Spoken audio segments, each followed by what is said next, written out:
Hello everyone, my name's Alex Radu.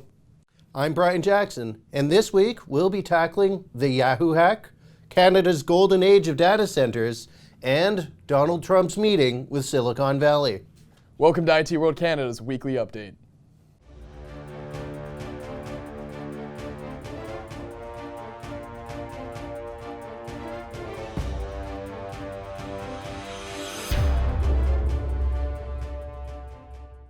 Brian, now I hate to be the bearer of bad news, but you may need to abandon your Yahoo account. What? But that is what I use for my fantasy sports organization. What happened? So Yahoo has revealed that in 2013, 1 billion accounts were hacked in the largest data breach recorded in history.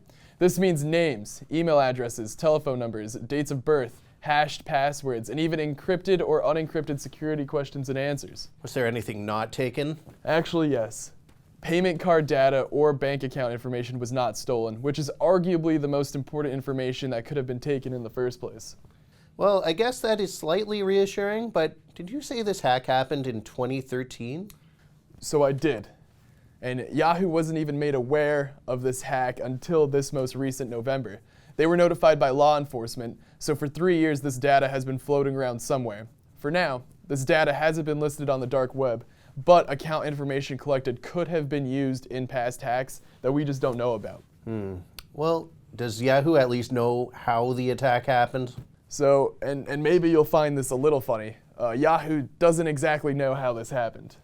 I actually do not think that's funny. Rightfully so. So Yahoo thinks that it has something to do with unauthorized third-party access to its proprietary code involving forged cookies, but they have no concrete evidence of that, and they're still investigating.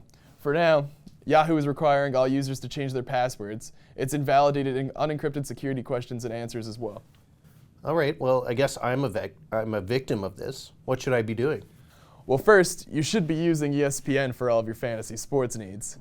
But most importantly, you should be changing any passwords on accounts that share the same password or information with your Yahoo account. And that doesn't mean just recycle old passwords back into the lineup. Create new ones and make sure all of your accounts are secure. And when answering security questions, choose different ones on different websites. Simply just resetting your Yahoo password won't be enough. Okay, I don't know about the ESPN tip, but I'll try it out and I'll follow up on the rest. All right, that's great. So now, Brian, you've been all over Canadian data centers and you're calling it the golden age of Canadian data centers. Yeah, for the last few months, I've been talking to people directly involved in the data center business, and everyone agrees it is booming. It's like a new gold rush in Canada, but instead of like bearded prospectors going to the Klondike, it's IT geeks setting up server racks in Montreal. So I want to strike it rich as well. So what's causing this growth in data centers? Well, you'll need some certifications from the Uptime Institute, start there, but the growth is being caused by a couple of different factors. First, businesses are just giving up on the old data centers sitting in their office basement. I mean, those things are power hogs, and they just can't run the modern applications that we need to today. Plus, that IT talent you need to run those 24/7 operations is pretty hard to come by. Second, we saw the hyperscale cloud providers come to Canada this year. I mean, we had IBM SoftLayer, Microsoft Azure, AWS, and they're all setting up shop in Montreal. All right, and why Montreal? Power is cheap there, and you need a lot of power to run a data center. All right, that's it for data centers. Alex, enough of that. We got to talk about Donald Trump's meeting with the tech titans of Silicon Valley. Yeah, so Donald Trump met with 13 prominent executives at Trump Tower in New York City this past week, and that includes a pretty hefty list of heavy hitters. Yeah, I mean, we had Tim Cook, Elon Musk, Satya Nadella, Jeff Bezos. That's just to name a few. Yeah, and what's interesting is almost who wasn't in attendance. Right. Mark Zuckerberg chose not to attend, although Facebook COO Sheryl Sandberg was there.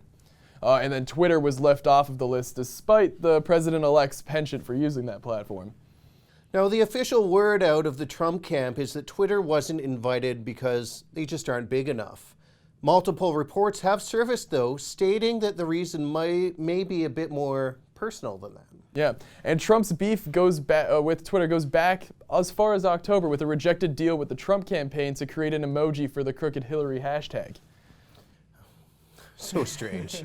But the meeting wasn't as awkward as you think. The two sides, tech titans versus Trump, clashed a lot during the election, but this meeting turned out to be pretty cordial. Yeah, and it actually may have been pretty productive. Trump was ready to make amends, and he was telling the execs gathered there that we're going to be there for you, and you'll call my people, you'll call me, it doesn't make any difference.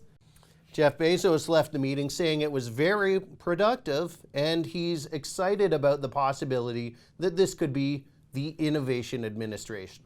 That's right, and it looks like it wasn't just smoke and mirrors here. These tech executives were each able to speak their piece, and Trump actually listened. Satya Nadella brought up the importance of immigration and how the government can help with areas like H-1B visas, and Tim Cook and Sheryl Sandberg led the charge on STEM, and even got a favorable response from Trump regarding maternity leave. It definitely wasn't all sunshine and rainbows, with a number of the executives saying that it was inappropriate on a number of levels that Trump's 3 eldest children were there. Many thought that those spots should have gone to more people from the tech industry.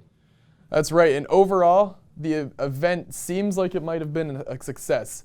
This was an impossible solution for executives who can't just say no to a meeting like this. I'm firmly in the camp that these executives owe it to their shareholders to attend, and even if not, even if they don't make a show of force, they do owe their businesses to hear what the president has to say. And it does look like Trump was listening. I mean, it's a tough situation. Do you turn down an invitation to meet with the president-elect? Anyway, that's all for this week. Thanks so much for watching. If you want to learn more about these topics, check out the full stories from the links below. Thanks for watching IT World Canada's weekly update. My name's Alex Radu. I'm Brian Jackson. Have a great weekend.